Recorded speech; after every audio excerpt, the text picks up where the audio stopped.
kabar semuanya? Saya Ibu Eko Shelter Ansan. Pada kesempatan hari ini saya akan memberitahukan bagaimana proses sistem pekerja untuk re-entry. Apa tujuannya diadakan peraturan re-entry? Yaitu memperkerjakan kembali pekerja asing yang tekun dan rajin bekerja dalam jangka panjang di perusahaan tingkat dasar ataupun menengah. Selama pekerja dinilai mempunyai keterampilan, kerajinan, kepintaran, dan komunikasi tersendiri yang bermanfaat bagi perusahaan. Itulah pekerja yang akan terpilih. Apa persyaratan pekerja untuk mendaftarkan re-entry?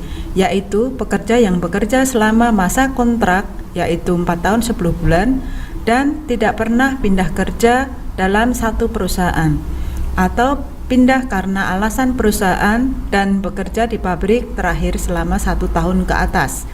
Walaupun kurang dari 1 tahun, jika ada permasalahan dan ada bukti dari Dewan Perlindungan Hak Asasi, mereka juga dapat untuk mendaftarkan re-entry. Persyaratan apa perusahaan mendaftarkan pekerja re-entry?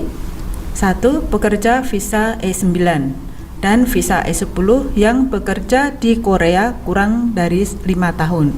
Pekerja pernah pindah kerja tetapi bekerja pada jenis pekerjaan yang sama, yaitu standar industri, jenis pekerjaannya sama, pandai berbahasa Korea, pandai bekerja, dan lain-lain. Setelah dinilai dan dinyatakan berhasil, dapat mengajukan re-entry, tetapi peraturan ini belum disahkan, masih dalam rencana. Untuk pertanian, perikanan, servis, dan untuk manufaktur, jumlah karyawan 50 orang ke bawah. Apa persyaratan perusahaan mendapat izin mengambil re-entry?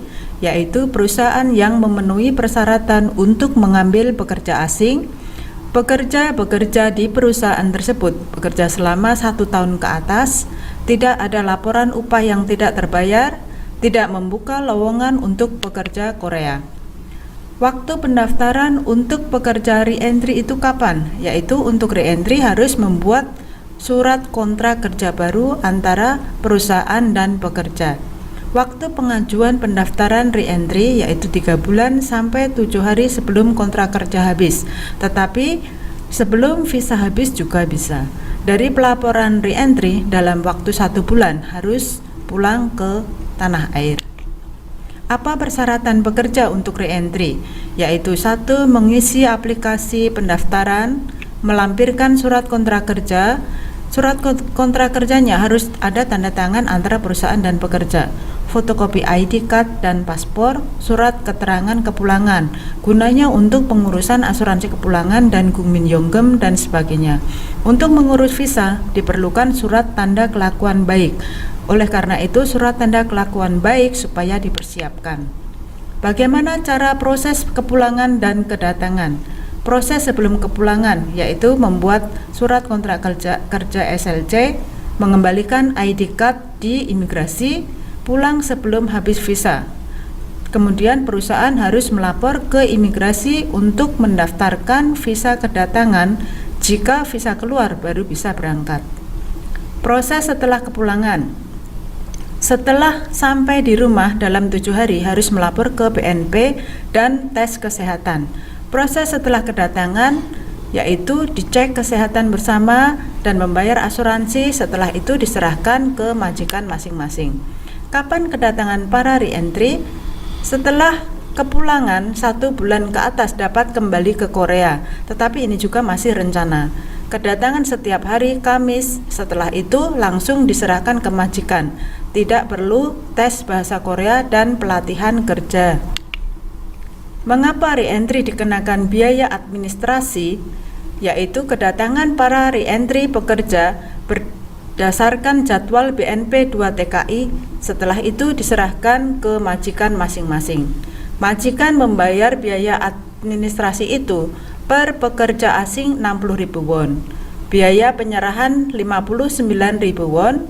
Jika lewat perantara itu bisa lebih. Kemudian biaya pengiriman termasuk biaya transportasi, tes kesehatan, dan biaya tempat sewa penampungan.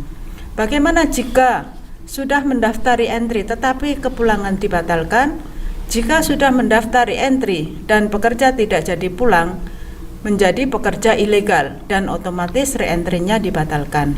Misalkan Anda sakit atau kecelakaan kerja, harus melapor ke imigrasi untuk memperpanjang visa, dan sebelum visa habis harus mengurus kepulangan.